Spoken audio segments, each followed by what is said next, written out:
Here we go. Hey, Rick. Hey, Megan, it's Tuesday. It's Tuesday, and you have finally, after almost 2 years here, Right? have a change of scene. I do actually. It's my second day in the office for the first time in a couple of years, and it's actually kind of enjoying it. Yeah, I I'm bet. back to a new office. I bet that your wife is definitely enjoying it. She's really loving me being not home during the day. I can only imagine. Well, congratulations on joining us back in the office. I know, it's like It's weird. Really it's like holding out there. Well, they demoed the house on Friday, so I have nowhere to go. Yeah, exactly. Talk about forcing you to get out of there. I know, right? It was like a forced deal. So sometimes people ask me about loan info, and my loan info is very limited because I rely on you, because that's your full-time job, and my full-time job is making matches with people and houses and preparing houses and all that stuff. You can ask me about construction, I'll know some of that, but loans, I'm on the surface with them. So there was some big news this week, and you're going to tell us about it. So I'm going to give you the floor. Cool. So here's the cool thing. This happens only once a year, about this time every year. And Freddie and Fannie announced their new increase in loan limits for the next year. And it goes up a little bit every year. Now, the reason why it goes up is because Freddie and Fannie look at the housing prices over certain areas of the country, and then they come up with a number on what the conforming limit is. And then they have, for our areas, called high cost. Okay. Other areas of the country don't have high cost loan limits. But what happened was years ago, I can't recall how many years ago, it's been probably 15 years, I'm guessing, but they had one loan limit across the country. But then Freddie and Fannie realized that in certain, what they now consider high cost areas, that lower loan limit wasn't fair because it was not allowing a certain portion of the population to buy a home because the loan limits were too low.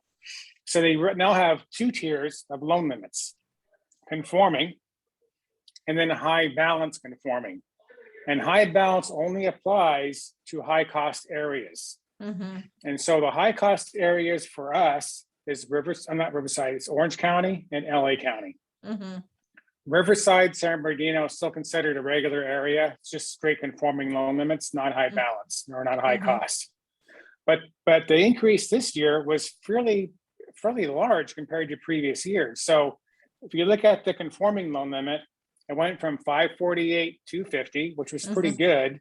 Now it's 647,200. That's really good.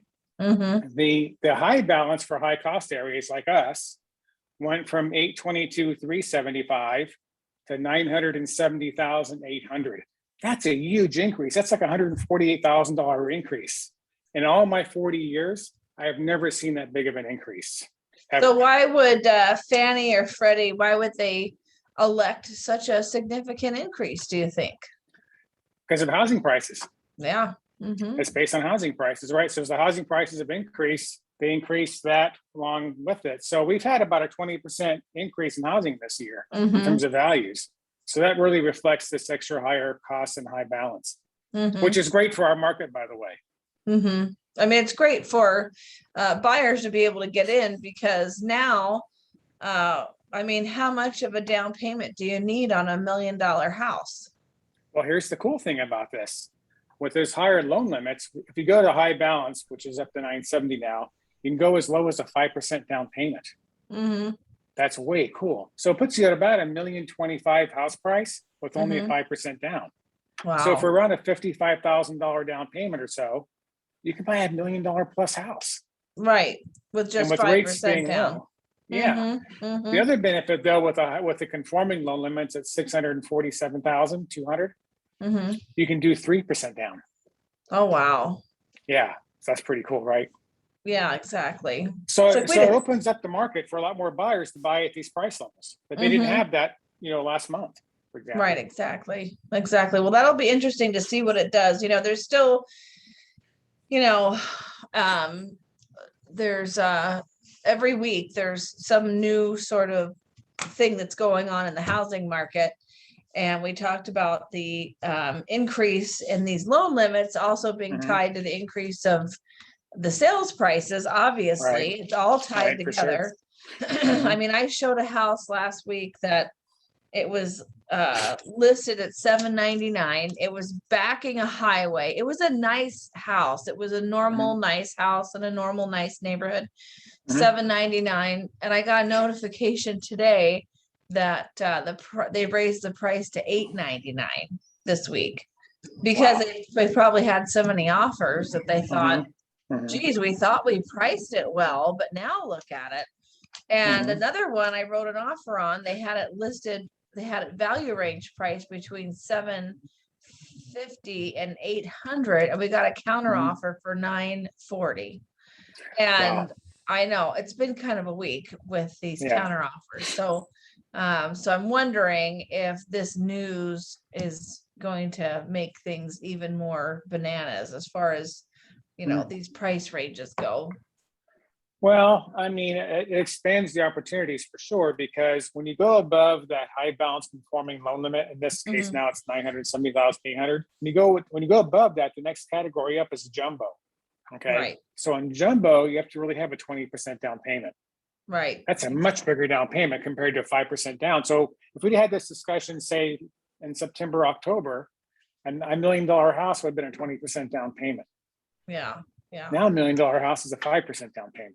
That's crazy. But keep in mind, everybody, that even though you can, doesn't mean that it's going to happen, because you still run into situations when you're negotiating, when there's one house for every 40 buyers that the seller, you know, chooses an offer with a bigger down payment. So sometimes even if you're only putting 5% down, and like for me personally, my feelings on it is, if you're approved for a loan, you're approved for a loan. Like, it doesn't matter if you're putting 5% down, 10% down.